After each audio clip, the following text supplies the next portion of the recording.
Mesdames, Messieurs, bonsoir et bienvenue sur Challenge. Je reçois ce soir un invité d'exception de par son parcours professionnel, mais aussi de par l'entreprise qu'il représente. Je veux parler de General Electric, leader mondial dans le monde dans plusieurs activités. Et pour comprendre cela, je voudrais vous inviter à regarder ceci.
Voilà, nous en savons beaucoup plus sur General Electric en Algérie. Alors Toufir Fredj, bonsoir. Bonsoir. Et merci de nous faire l'honneur d'être là. Je sais que vous n'allez pas sur tous les plateaux, vous êtes plutôt avare en communication quand on dirige une multinationale.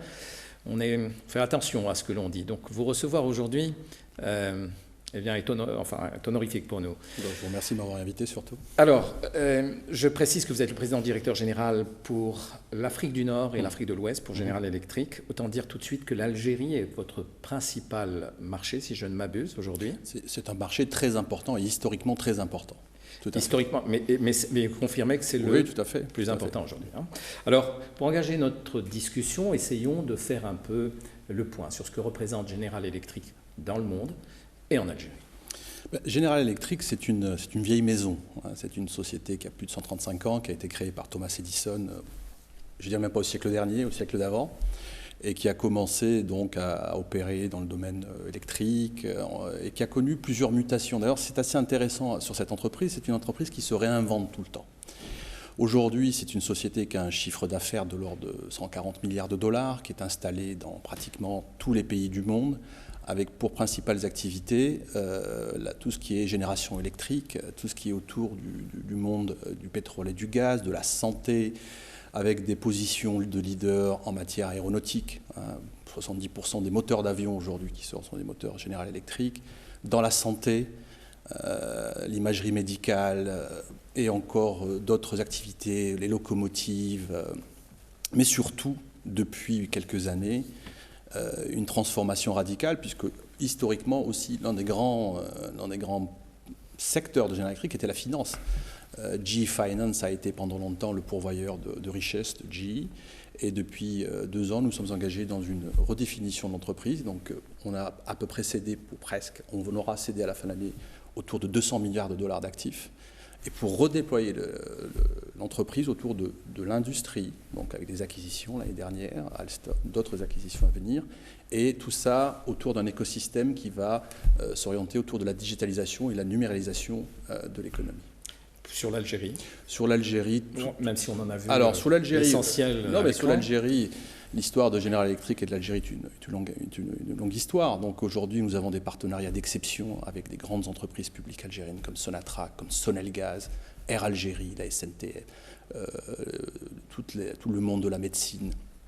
Et donc, nous avons aujourd'hui plus de 700 collaborateurs.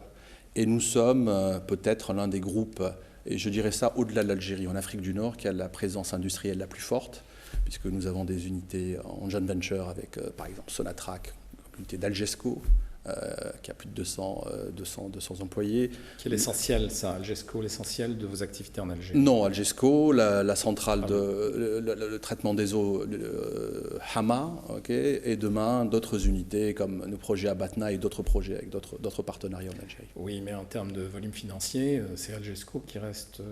Non, aujourd'hui, si vous regardez les chiffres depuis quelques années, les principaux pourvoyeurs d'activités pour General Electric, c'est effectivement Sonatrach, réparti également avec Sonelgaz. Il y a eu beaucoup de projets, comme vous le savez, en matière d'électricité ces 5 dernières années, mais aussi d'autres activités, comme je dis, dans l'aéronautique. Mais c'est vrai qu'on va dire qu'essentiellement, l'oil and gas et la génération électrique avec Sonelgaz. Okay. Alors, votre parcours... je disais, il est impressionnant, mais vous êtes passé par Alstom avant d'aller chez General Electric. Est-ce qu'aujourd'hui, vous pouvez faire la comparaison? Oui, le distinguo. C'est une question très intéressante. En fait, ce qui ressort de ça, c'est l'importance de la culture d'entreprise. Alstom était une grande entreprise. Moi, j'ai beaucoup appris dans le transport, dans l'énergie, mais c'est une entreprise qui était une entreprise française, mais à vocation européenne. Et aujourd'hui, General Electric est vraiment une entreprise mondiale avec une culture beaucoup plus anglo-saxonne. Donc Alstom, une culture un peu plus européenne. Et ça dans le cadre de je dirais, du way of doing business, comme on dit, donc c'est quand même très différent. Donc moi, j'ai vu quand même des différences. Comment illustrer ça? Peut-être l'échelle. Peut-être l'échelle, vous savez, quand on va aux États-Unis, la première chose qui impressionne les gens, c'est par exemple la taille des autoroutes, la taille des États, du pays en lui-même. Donc General Electric, le tour de taille des citoyens. C'est en train de s'améliorer d'après les dernières études, mais c'est vrai. Et c'est ça, c'est cette dimension, et je dirais l'idée de se dire que rien n'est impossible, que tout est possible, qu'on peut faire des choses là où les autres pensent qu'on ne peut pas faire des choses. Donc on essaie de faire rêver à côté du business. Oui, tout à fait. C'est pour donner enfin faire rêver, voilà, tout simplement. Il faut, je veux dire aujourd'hui, si vous regardez toutes les grandes aventures industrielles, et si je prends les dernières, qui aurait dit il y a quelques années que des compagnies comme Apple ou Google seraient aujourd'hui avec des telles capitalisations financières, des entreprises qui ont moins de 15 ans. Donc bien évidemment, oui, il y a une part de rêve et de travail associée au rêve, c'est sûr. Alors en quoi vous faites rêver les Algériens aujourd'hui, General Electric? Non, on n'a pas la prétention de faire rêver les Algériens. En tout cas, en quoi vous améliorez un petit peu la marche de notre économie et la vie de nos citoyens? Écoutez, je pense que la réalité des choses s'impose à nous tous les jours. Il y a eu depuis 15 dernières années des investissements massifs dans tous les domaines infrastructurels en Algérie, que ce soit au travers de... Est-ce qu'on peut les mesurer pour General Electric? Qu'est-ce que ça représente aujourd'hui, ces activités depuis 15 années? Ce sont des activités importantes. Aujourd'hui, quand je regarde sur la région MENAT, puisque c'est ma région un peu là où j'opère, donc Middle East et Afrique du Nord, aujourd'hui, des entreprises comme Sonatrach sont des entreprises qui comptent, d'un point de vue africain, au point de vue moyen-oriental, au point de vue mondial. Donc, quand vous avez, comme nous, par le biais de diverses acquisitions au fil des temps, une base installée importante. Donc tout ça génère des investissements, et on les a fait, mais aussi génère des activités de maintenance. Mais est-ce qu'à l'échelle de l'Algérie, on peut avoir deux chiffres, le chiffre sur les 15 années en termes d'investissement et celui en termes de chiffre d'affaires réalisé? Écoutez, en termes d'investissement, aujourd'hui, nos stocks d'investissement, alors, à réaliser et à réaliser, on va être autour, je pense, de 400-500 millions de dollars, avec aujourd'hui 700 personnes, mais j'imagine, et malgré la conjoncture, qui est une conjoncture un peu difficile, que d'ici 2-3 ans, on pourrait très bien être 1500 à 2000 personnes au vu de nos activités. Le chiffre d'affaires, il est très, comment dirais-je, il est très évolutif en fonction des effets contrats. C'est-à-dire que, bon, il y a 2 ans, c'est vrai qu'on a eu des gros contrats dans l'énergie, c'était des contrats de plusieurs centaines de millions, puis il y a des années où vous ne faites pas un méga contrat ou des grands contrats chaque année. Okay, vous avez eu même un contrat qui s'évalue en milliards de dollars. Tout à fait, tout à fait. Alors, pour parler de vous, quel est l'essentiel de votre charge aujourd'hui, à vous, à titre personnel? Vous vous occupez de quoi principalement? Écoutez, parce que c'est pas vous qui dirigez les différentes structures. Vous avez un rôle un peu... Il y a 2 rôles. Diplomatique, je dirais, un peu de gestion globale. C'est peut-être une vue européenne des choses. Okay, ça, c'est peut-être la vue européenne. Chez General Electric, il n'y a pas de place, si vous voulez, pour de façon un peu humoristique, les serveurs de chocolat diplomatiques, comme vous voulez dire. Non, j'ai effectivement une fonction qui est de coordination. Quand vous avez un groupe qui fait 140 milliards de dollars, vous avez des fois des activités entre groupes qui doivent être coordonnées pour d'abord répondre aux aspirations du client, mais aussi pour éviter de prendre des décisions qui pourraient être contre-productives d'un secteur à l'autre et pour avoir une démarche cohérente et visible. Donc moi, je fais cette coordination au niveau régional, puisque l'Afrique du Nord, elle est vue d'une façon régionale. Quand vous demandez des financements, quand vous voulez mettre en place des investissements, vous devez essayer d'avoir une vision qui est à la fois pour le pays et essayer de voir ce que vous pouvez étendre au-delà du pays. Je m'explique. Aujourd'hui, dans nos activités healthcare, santé, moi j'ai une grande fierté de voir que l'essentiel des cadres de GE Healthcare Algérie sont non seulement représentants et en charge de l'Algérie, mais de pays nord-africains et africains. Okay, ça, c'est des choses comme ça. Après, dans mon rôle plus Power Generation, les 2 rôles sont importants. Et ils sont aussi difficiles l'un que l'autre. Je voudrais rappeler que vous avez fait l'Institut d'études politiques de Toulouse. Tout à fait. Donc vous aviez aussi une dimension un peu politique à la base. Oui, vous savez comment c'est Sciences Po. Sauf si vous avez fait la filière économique. Oui, mais ce que je veux dire, c'est qu'effectivement, j'ai eu la chance d'être des 2 côtés, à la fois dans le côté public, administratif, et le côté privé. Ce qui d'ailleurs, des fois, permet de démystifier un peu les choses. Je crois qu'il y a des visions un peu pas toujours cohérentes de part et d'autre. Mais sur mon rôle opérationnel aujourd'hui, c'est vraiment des projets, c'est m'assurer que les équipements sont livrés, que les solutions fonctionnent, que pourquoi nos clients ont payé des fois très cher certaines solutions soient vraiment là au rendez-vous de l'efficacité. Et c'est pour ça qu'on travaille en fait. Sur l'innovation, alors, c'est un peu votre leitmotiv partout dans le monde. Alors j'aimerais savoir ce qui est fait en Algérie en termes d'innovation.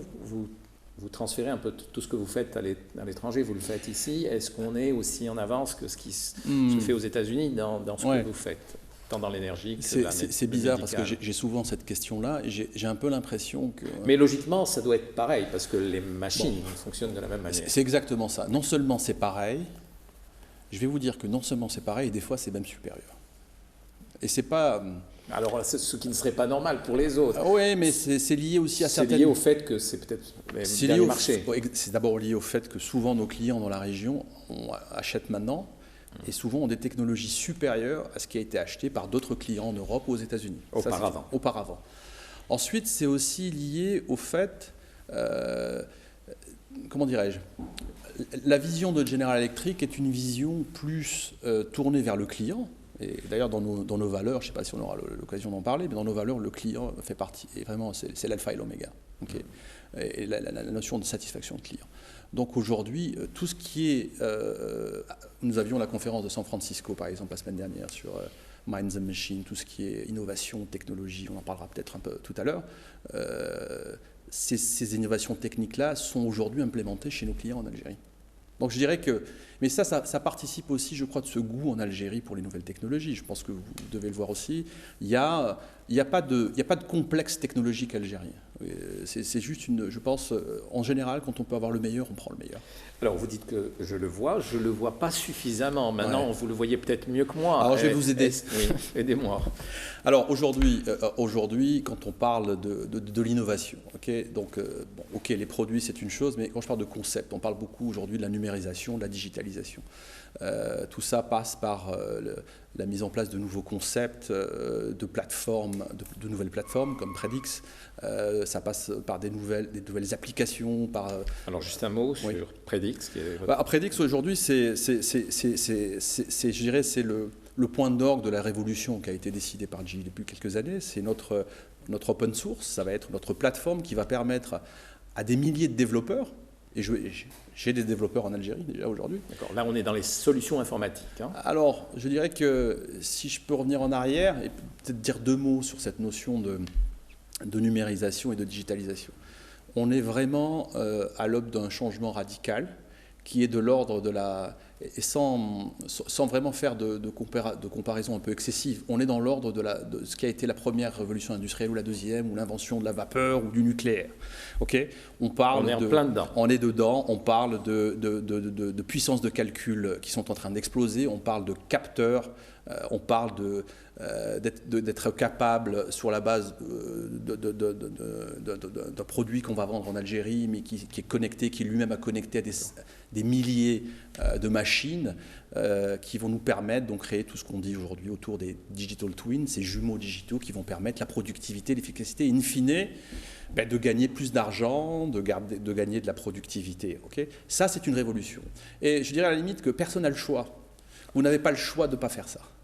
Ce qui va accroître aussi la peur, la sécurité industrielle. Alors, c'est vrai qu'il y a cette notion de cyber security, et je sais que ça fait beaucoup d'encre en Algérie, mais pas qu'en Algérie. Je crois que tous les clients, et il y a beaucoup d'exemples aujourd'hui, on voit bien qu'il y a des failles informatiques certaines fois. Mais ça aussi, ça fait partie des choses qui sont prises en main par la communauté scientifique et industrielle. Donc, on est en train de régler ces problèmes-là. Mais je veux dire, quand vous repensez aux frères Dwight au début du siècle, c'est pas pour ça qu'ils n'ont pas inventé l'aviation, parce qu'ils avaient peur de tomber. Donc, à un moment donné, si vous voulez, ce sont des concepts qui arrivent. Alors, ce qui est intéressant, et c'est là où c'est intéressant, c'est que non seulement la communauté estudiantine, universitaire, le monde de l'éducation en Algérie, est vraiment, je dirais, focusé sur ça. C'est-à-dire qu'aujourd'hui, quand vous parlez à des jeunes, et il m'arrive souvent, moi, mais beaucoup de mes collègues, partir discuter avec des gens de l'École nationale polytechnique ou de Babzoa ou de l'ESA, les sujets qu'on a évoqués la semaine dernière à San Francisco, c'est des sujets qui sont évoqués ici, quand on parle de sécurité industrielle, quand on parle de développement, d'algorithmes. Et cette notion de mélanger les données physiques et les données mathématiques pour, in fine, arriver à cette nouvelle ère de l'efficacité. Les chiffres sont, je ne suis pas venu vous en donner beaucoup, mais pour vous donner, il faut en donner quelques-uns quand même. Nous avons investi à peu près $1,5 milliard les 2 dernières années sur les solutions software qu'on veut développer. On parle d'un marché qui va générer plus de $400 millions d'efficacité dans la zone Minat, je ne parle même pas du monde. Et on parle aujourd'hui, on a à peu près, nous, si vous voulez, je vous donne un exemple, une centrale électrique aujourd'hui, c'est 2 terabytes de données, on en exploite 2%. On va doubler cette capacité à extraire les données, et ce qui veut dire que dans le monde qui vient vers nous, 2020... Quand vous dites on exploite 2%... Des données potentielles d'une centrale. Ce qui vous laisse toutes les marges... Y compris en Algérie. Oui, je parle génériquement, une centrale électrique, voilà, le type de données qu'on extrait. Vous extrayez 2%. Imaginons qu'on en extrait 10-20%. Cela pourrait contribuer donc à améliorer la productivité. Aujourd'hui, la seule façon... il ne vous aura pas échappé que le monde est en crise, partout. C'est une crise, je ne dirais pas qu'elle est systémique, mais c'est une crise, on n'est plus sur des niveaux de croissance, même la Chine aujourd'hui n'a plus le niveau de croissance de 10%. Imaginez qu'un point de productivité, c'est-à-dire tout ce que vous allez gagner avec toutes ces solutions-là, ce sont des centaines de milliers d'emplois, ce sont des centaines de milliers de... D'accord. Et ça, vous savez faire? Non seulement on sait faire, mais on est en train de le faire. Voilà. Est-ce que vous le faites ? On le fait fait en Algérie. Voilà, et voilà, c'est On le ça. fait en Algérie. On le fait en Algérie, on va le faire de plus en plus. Je ne vous cacherai pas nous avons des discussions avec tous nos clients. Et c'est une solution qui n'est pas propre à un domaine particulier. Si vous regardez bien, on entend beaucoup de notions aujourd'hui, c'est bien aussi que dans le cadre d'une émission comme la vôtre, on puisse contribuer un petit peu à diffuser ces messages. On parle beaucoup, et c'est beaucoup d'anglicisme, alors je m'en excuse auprès des téléspectateurs. Mais en espérant qu'il n'y ait pas de coupure d'électricité. Il n'y en a pas. On parle de l'Internet des objets, on parle de connectivité, on parle d'IoT, on parle tout à l'heure, oui, je parlais de Predix, on parle de software, mais tout ça, ça concerne tout le monde. Et loin de l'effet gadget, parce que je pense qu'il y a aussi ce piège du connecté gadget. Okay, on a tous acheté ces bracelets. Là, on parle vraiment d'assets industriels. Et ce qui est partagé avec le management de General Electric, c'est de dire la fin des années 2000, enfin début des années 2000, on a eu cette révolution Internet qui a été vers les consommateurs aujourd'hui. Et ça vient en Algérie. Et on rattrape avec la 3G, la 4G, mais dans beaucoup de pays, vous savez, à Noël l'année dernière, 50% des achats ont été faits par Internet. Et ça va très très vite. Où ça ? Dans le monde ? Dans le monde, en Europe, aux États-Unis. Et je pense qu'aujourd'hui, ce qui va se passer, et ce qu'on pense qui va se passer, c'est que ça va être la révolution industrielle de l'Internet. C'est-à-dire que les machines, ça fait un peu science-fiction, ça fait un peu peur, c'est vrai, je vous l'accorde. Mais oui, les machines vont être connectées et ce sont des milliards de capteurs qui vont être connectés. Y compris en Algérie. Y compris en Algérie. Surtout en Algérie, peut-être. Alors, vos clients, pour l'essentiel, oui. Pour la quasi-totalité, sont issus du secteur public. Beaucoup, oui. Il y a une stratégie qui est chez vous pour aller plus vers le privé. Oui. Et qu'est-ce que vous avez à leur offrir? Et est-ce qu'il y a réellement une industrie en face de vous, une industrie privée? Écoutez, nous sommes le secteur public reste un grand donneur d'ordre encore en Algérie. Quand je dis une industrie privée, bon, elle existe, mais en capacité de supporter vos équipements. J'ai compris votre question.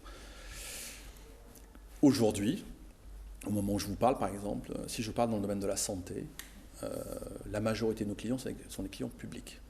Il y a eu des investissements massifs qui ont été faits par les praticiens de la santé en matière d'imagerie. Alors, vous faites essentiellement l'imagerie médicale, les scanners, les mammographes, les cyclotrons. D'ailleurs, nous allons inaugurer prochainement une très belle installation du côté de Tizi Ouzou, qui est la pointe du traitement en matière du cancer. Okay. Donc là, vous voyez bien qu'on est quand même sur une interface qui est complètement privée. Mais vous allez me dire, c'est des professions libérales, c'est pas l'industrie. Non, on va à la vitesse de l'industrie. Est-ce qu'on a des industries généralistes, enfin, qui vont sur ce type de logiciel, de numérisation? Vous savez ce qui est intéressant avec l'industrie, c'est que, notamment privée, c'est que peut-être ils ont encore plus que les autres la notion de coût et de revenus et de bénéfices, de l'équation coût-bénéfice. Donc aujourd'hui, on a beaucoup de projets qui sont en train de sortir maintenant, et on en parle tous les jours. Hein. Bon, il y a ces usines, certaines sont le fruit de partenariats publics-privés aussi, donc il faut regarder un petit peu l'écosystème, public, écosystème privé. Dans le privé, en matière agroalimentaire, vous avez beaucoup de projets qui sortent, et nous, la solution aujourd'hui, c'est au travers de nos solutions digitales, dans le grid, dans la connexion au réseau, proposer des solutions alternatives. Est-ce que l'espace financier, les banques par exemple, les assureurs, vous suivent facilement pour accompagner vos projets, enfin les projets industriels qui mettent en projet, sur plan, vos solutions? Ça dépend des secteurs. Ça dépend des secteurs, ça dépend des projets, ça dépend de l'entrepreneur lui-même. Est-ce que vous avez un travail de communication aussi à faire qui est important? Tout à fait, vous avez raison. Et d'ailleurs, je pense que pour grande partie, tout à l'heure, vous posiez la question, et c'est pour ça que j'ai accepté bien volontiers de venir dans votre émission. Et je crois qu'on a effectivement besoin de communiquer mieux. Aujourd'hui, l'environnement financier aussi a changé. Il y a quelques années, nos clients avaient beaucoup moins de problèmes pour financer leurs projets. Aujourd'hui, vu le contexte qui est un peu plus défavorable, il faut le reconnaître. Donc on a besoin d'aller vers des solutions beaucoup plus développées. Donc une participation accrue de la banque. Et j'espère enfin, et je le vois aujourd'hui, que l'effet levier des banques va jouer. Et beaucoup de banques sont nos partenaires, on les amène voir nous. Et le jour où vous aurez beaucoup de clients, on verra peut-être arriver GE et Capital. Mais non, justement, vous venez de vous en séparer. D'accord, très bien. Un reproche qui vient souvent sur ce que vous faites, vous avez une technologie très innovante que vous vendez, et vous gagnez beaucoup d'argent en Algérie notamment. On attend de vous souvent qu'il y ait un transfert technologique. Alors, quand viendra-t-il? Alors, transfert technologique, c'est non seulement, je dirais, une obligation dans le monde d'aujourd'hui. D'abord parce que c'est une exigence de beaucoup de gouvernements dans la région. Et le gouvernement ici en Algérie est très sensible à ça aussi. Donc, c'est un impératif aujourd'hui dans l'équation. Et puis nous, d'un point de vue, je dirais, commercial et stratégique, on a déjà fait ça. Et je dirais qu'on est en avance sur ça. Si vous regardez aujourd'hui ce qu'on appelle donc, l'empreinte, j'essaie d'éviter les anglicismes, mais l'empreinte industrielle, je ne regarde pas que l'Algérie, ce que fait GE dans la région. Donc vous avez, alors peut-être qu'on ne communique pas assez sur ça, mais si demain vous aviez l'opportunité de visiter notre usine à Boufarik, alors vous verriez 200 employés, techniciens supérieurs plus et ingénieurs, travailler dans des domaines qui sont, et je reprends là une expression d'un des patrons de grandes entreprises lorsqu'il parlait de turbines. Les turbines, on parle de quoi? On parle, si vous voulez l'analogie, mais on parle de montres suisses qui pèsent 350 kg. Et donc vous avez 450 sur le marché algérien, à peu près. Oui, tout à fait. Il y a des compresseurs, des choses comme ça. Donc c'est de la très haute technologie. Donc aujourd'hui, ce transfert technologique passe d'abord dans le training. Oui, c'est pas de la zlabilla pour parler de Boufarik. Exactement, c'est pas de la zlabilla, tout à fait. Donc ce transfert se fait, training, technologie, on a des JV, c'est-à-dire qu'aujourd'hui, ces entreprises ne nous appartiennent pas complètement. Donc on investit, on partage, on transférera de plus en plus. Et je crois que c'est un processus itératif qui est en cours. Et en tout cas, nous, de ce point de vue-là, on ne se sent pas en retard. Mais évidemment, la technologie, vous savez, le jour où vous arrêtez de transférer, ce n'est pas un état stable. C'est pour ça que c'est important que lorsqu'on parle de digital, que cette révolution aussi se mette en place et qu'on n'attende pas plusieurs années pour le faire. Alors, transfert technologique, un autre reproche que l'on vous fait, on sait que votre groupe participe à l'élaboration du Dow Jones et est l'une des 7 plus grandes, je crois, entreprises au monde. Capitalisation boursière. Oui. Voilà. Mais par contre, ce qu'on vous reproche, c'est d'être aussi au top 100 des pollueurs. Est-ce que vous polluez en Algérie? Non. Enfin, écoutez, toute activité humaine par essence, c'est-à-dire vous et moi... À part la vie de Siemens, c'est non, mais vous et moi, on pollue aujourd'hui, et je pense que il faut que chacun ait cette conscience écologique pour faire mieux. Nous sommes un acteur de l'industrie du gaz. Okay, et le gaz, dans la route vers... tous les gouvernements aujourd'hui ont des plans très ambitieux en matière de décarbonisation de l'économie. C'est des demandes qui sont ici de la COP, de toutes les COP 21, 22 et celles qui vont arriver. On a des impératifs. Je vous dis, demain, on devra faire 50% d'émissions de carbone en moins, mais l'équation, c'est qu'on aura besoin globalement de 50% de capacité électrique en plus. Okay, donc, c'est pour ça qu'aujourd'hui, lorsqu'on parle de renouvelables, de solaire, d'énergie propre, comme le gaz, parce que le gaz est une énergie propre. Oui, mais il n'y en a pas pour longtemps aussi, du gaz. Écoutez, j'écoutais la dernière fois les propos de beaucoup de spécialistes en Algérie. Il y a du gaz, le gaz ne sera pas là pour l'éternité, mais disons que ce qui est plus important en matière de gaz, à mon sens, c'est de réfléchir sur des notions d'efficacité et d'efficacité en termes de rendement, en termes d'utilisation, de consommation, d'optimisation de la ressource, que de penser in fine quand est-ce que le gaz va finir. Donc oui, ce point est tout à fait valide, hein, je ne le remets pas en question, mais à côté de ça, quand on regarde les progrès qui ont été faits en matière d'émissions, en matière de consommation et d'efficacité énergétique, je crois qu'on n'est pas à mettre en index par rapport, je dirais, à l'état de l'industrie aujourd'hui. Sur le renouvelable, vous en parliez à l'instant, qu'est-ce que vous faites? Je sais que vous avez passé partenariat avec le CDER, le Centre de développement des énergies renouvelables. Alors, quelles sont vos actions là-dessus et en quoi vous voulez vous engager en Algérie? C'est une action qui démarre. Nous sommes un petit peu à l'écoute et nous écoutons ce que les autorités ont comme ambition. Donc il y a des ambitions assez énormes. Ces ambitions sont-elles légitimes? Bien sûr que oui. L'Algérie a été bénie, avec beaucoup de gaz, beaucoup de pétrole, mais elle a surtout l'un des taux d'ensoleillement les plus grands du monde. Elle a la chance d'avoir un pays qui est devenu le plus grand d'Afrique. Et donc parler de renouvelable aujourd'hui, ce n'est pas une forfanture, donc c'est une réalité. Donc nous aujourd'hui, en termes de solutions, aux côtés d'autres, nous n'avons pas le monopole sur nos technologies, donc nous avons les technologies, et dès l'instant où le processus va se mettre en œuvre en matière d'appel d'offres, puisque c'est toujours comme ça que ça se passe, ou sur des projets particuliers, on le fera. Par rapport au CDER, ça s'inscrit plus dans une collaboration. Nous avons ce qu'on appelle aux États-Unis et ailleurs les centres de recherche, les GRC. On en a réuni un à San Ramon dans la Silicon Valley, où nous avons plus de 3600 ingénieurs. Et l'idée, c'est de connecter les centres de recherche en Algérie qui travaillent sur le renouvelable avec nos centres de recherche pour participer à des programmes communs et aussi évaluer un peu la ressource. On parle beaucoup du solaire, on ne parle pas beaucoup du wind, de l'énergie éolienne, on sait qu'il y a aussi des capacités. Donc c'est vraiment dans ce domaine-là. Ça a déjà démarré ? On a identifié les sujets. Je pense qu'on va rentrer dans la phase.